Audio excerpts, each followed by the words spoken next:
우리가 이 세상에 태어날 때 과연 뭘 가지고 태어나는 걸까요? 동양 철학에서는요, 하늘이 우리 모두에게 딱 두 가지를 준다고 말합니다. 선물일 수도 있고 어쩌면 과제일 수도 있겠죠. 그게 바로 뭐냐면 하나는 우리의 본질을 담은 성, 그리고 또 하나는 우리가 앞으로 걸어가야 할 길을 알려주는 명입니다. 이 두 가지가 바로 우리가 태어나는 그 순간부터 손에 딱 쥐게 되는, 말하자면 인생의 설계도 같은 거죠. 네, 맞습니다. 바로 그 인생의 설계도를 들여다보고 해석하는 학문이 바로 명리학인 거죠. 그러니까 우리 삶의 가장 근본이 되는 두 가지 핵심, 우리의 본질인 성, 그리고 우리가 살아갈 길인 명. 이 두 가지가 도대체 뭔지 지금부터 그 비밀을 한번 차근차근 파헤쳐 보겠습니다. 자, 그럼 첫 번째 열쇠부터 한번 열어보죠. 바로 성입니다. 이게 뭐냐면 우리 내면 세계를 이루는 가장 기본 바탕이라고 할 수 있어요. 근데 이게 또 재미있는 게 그냥 하나로 된 게 아니라 두 개의 다른 층으로 이루어져 있다는 겁니다. 그 첫 번째 층을 바로 본연지성이라고 불러요. 이름 그대로 우리가 태어날 때부터 본래 가지고 있는 순수한 성품, 그러니까 흔히 말하는 본성인 거죠. 이게 뭐랑 비슷하냐면요. 우리가 컴퓨터나 스마트폰을 처음 샀을 때 깔려있는 아주 깨끗한 기본 운용체제 있죠? 딱 그걸 생각하시면 이해가 쉬울 겁니다. 그런데 말이죠. 우리가 그 깨끗한 기본 운영체제만 가지고 태어나는 건 아닙니다. 그 위에 뭔가가 하나 더 씌워져서 태어나요. 그게 바로 두 번째 성품, 기질지성이라는 건데요. 이게 바로 사람마다 다른 개성과 특성을 만들어내는 조금 더 복잡한 부분이라고 할 수 있습니다. 이 기질지성을 아까 그 운영체제 비유에 덧붙여 보자면 마치 기본 운영체제 위에 추가로 설치된 앱 같은 거예요. 앱이 두 종류가 있는 거죠. 첫 번째 앱은 식욕, 재물욕 같은 생존에 꼭 필요한 욕구라는 앱이고요.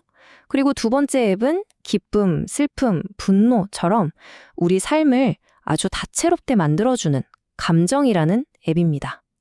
바로 이 두 가지 앱 때문에 우리 각자의 개성이 드러나게 되는 겁니다. 자, 지금까지 우리 내면의 세계, 바로 성의 구조에 대해 알아봤습니다. 그럼 이제 두 번째 열쇠, 명을 열어볼 차례겠죠? 이건 바로 우리가 살아갈 인생길, 즉 운명을 말하는데요. 이것도 참 신기한 게 성처럼 이 명도 딱 두 갈래 길로 나뉘어져 있다는 사실입니다. 우리의 운명, 명은요, 기질지명과 기수지명 이렇게 둘로 나뉩니다. 이게 뭐냐면 기질지명이라는 건 우리가 타고난 성격 그 자체예요. 현명하다거나 고집이 세다거나 하는 내면적인 특성이죠. 반면에 기수지명은 외부적인 조건과 결과를 말합니다. 부자로 사느냐, 가난하게 사느냐, 오래 사느냐, 짧게 사느냐 같은 것들이요. 하나는 내면, 하나는 외면 이렇게 보시면 됩니다. 자, 바로 여기가 오늘 이야기의 가장 중요한 부분입니다. 핵심이에요. 방금 말씀드린 내면의 성격, 즉 기질지명하고요. 외부적인 운명, 기수지명. 이 두 가지가 절대 따로따로 움직이는 게 아니라는 겁니다. 이 둘은 정말 때려야 뗄 수 없는 아주 끈끈한 인과관계로 꽉 묶여 있어요. 그 관계를 딱 한마디로 압축하면 바로 이겁니다. 성격이 운명이다.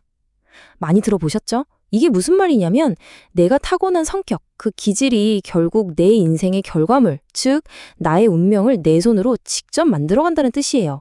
아니, 어떻게 성격이 운명을 만든다는 걸까요? 그 원리는 생각보다 간단합니다.